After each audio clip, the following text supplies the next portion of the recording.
Ja, men så får vi väl gapa bibliotek med Gapa bibliotek. Där serverar de inte någon kommunalvatten. Och det är så i upplandet med medikamenter och kemikalier så tar du på toaletten sen där är det så snart så till och med porslän i toaletten blir sig. Nej, då ska man på Hemsö ha roligt nu och där ska man gå bort till handen där Larsen där borta i Hemsö café och bar eller vad det är. Han har fullständigt rätt och heter. Ja, just det. Det var en bra idé. Ja, han har ju musikunderhållning där på kvällen. Ja, mensan. Och flaska med 3 delar på 11 bottensats.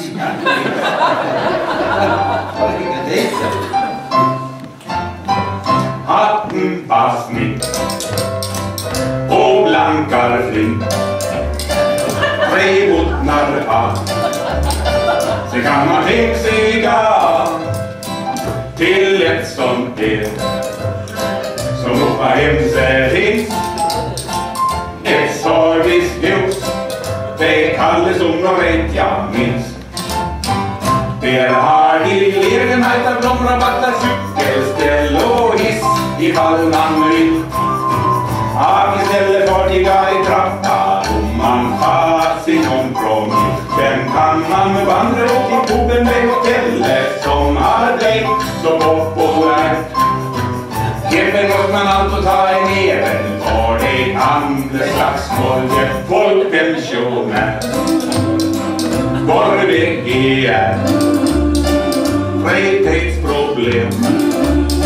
En ingen vill ut någonstans. Kan hämta gammeldans. Ungdomskonsert. Där brukar de ha åldersgräns. Kamratföreningen i Ronny brukar ordna någon slags rock och popkonsert. Fråga Fältolrik för man och sola, Göran Ring och sånt.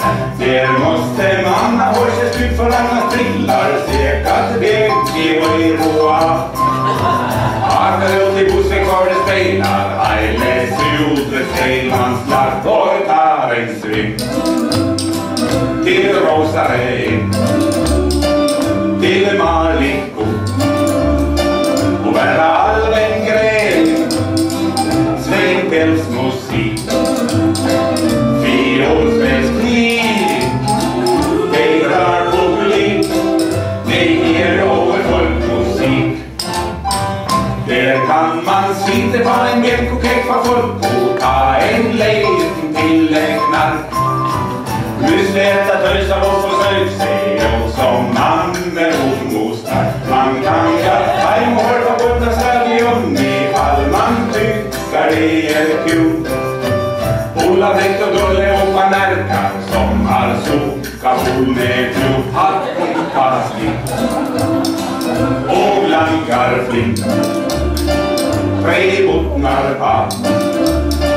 Sen kan man hemsiga till ett sånt del som uppe hemse finns ett servicehus. Det kallas som de vet jag minns.